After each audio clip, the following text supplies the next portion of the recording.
Supplementary voter তালিকা থেকে বাদ পড়ল ছেলে ও বাবার নাম। পাণ্ডবেশ্বর বিধানসভার অন্তর্গত জেমুয়া গ্রামের বাসিন্দা নূর আমিন এবার প্রথম ভোটার ছিল।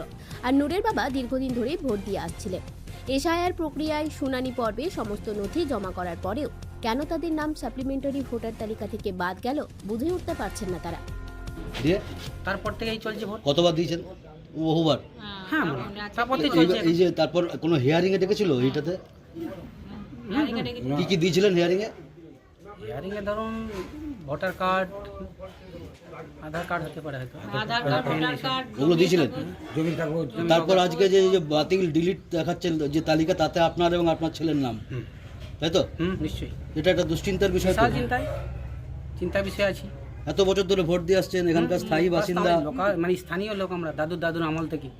তারপরে এরকম বাদ কেন বাদ হবে বলুন?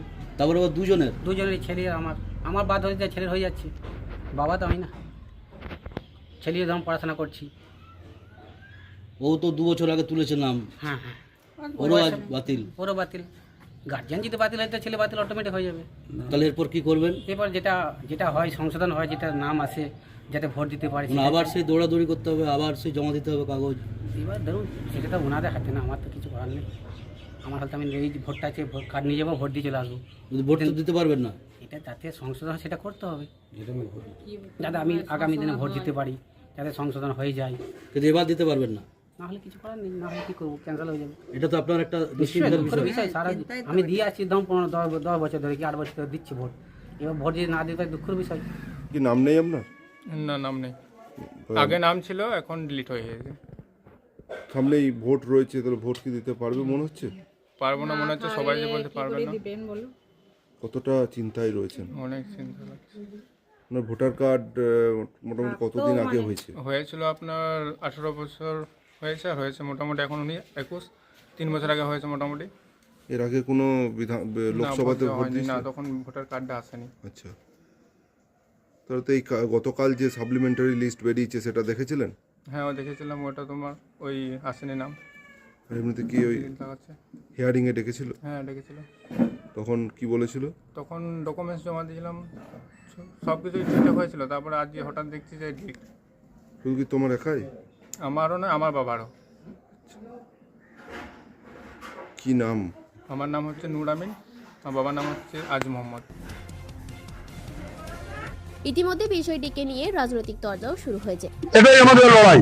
এই লড়াই বাংলার মাননীয় মুখ্যমন্ত্রী মমতা বন্দ্যোপাধ্যায় সুপ্রিম কোর্টে যে লড়াই করেছেন, আগে পর্যন্ত কেউ এই লড়াই লড়তে পারেনি। আর বাংলার অভিভাবিকা হিসেবে মমতা বন্দ্যোপাধ্যায়ের যে প্রত্যেকটি বৈধ ভোটারের জন্য আমাদের লড়াই, আমরা লড়াই করব, আমরা শেষ দেখা দেখে ছাড়বো, কোন ভোটারের নাম বাদ যেতে দেবো না।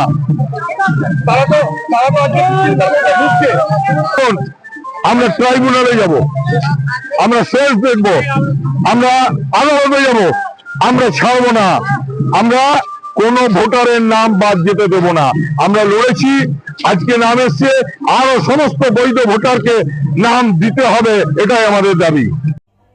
উনি যেটা বলছেন সেটা সম্বন্ধে আমাদের সঠিকভাবে জানা নেই, কিন্তু যদি ওনার নাম বাদ গিয়ে থাকে তাহলে সেক্ষেত্রে ইলেকশন কমিশন যেভাবে মাঠে নেমে কাজ করছে, তাহলে ইলেকশন কমিশনের কাছে আবেদন করার জায়গা কিন্তু রয়েছে।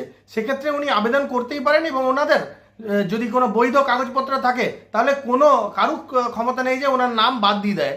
কিন্তু আপনারা এই কারণে শুধু তৃণমূলের ফাপড়ে পড়বেন না, কারণ তৃণমূল সবাইকে আতঙ্কিত করছে, ভয় দেখাচ্ছে, এবং কোথাও না কোথাও মানুষের মধ্যে একটা বিভ্রান্তি ছড়িয়ে দেওয়ার চেষ্টা করছে।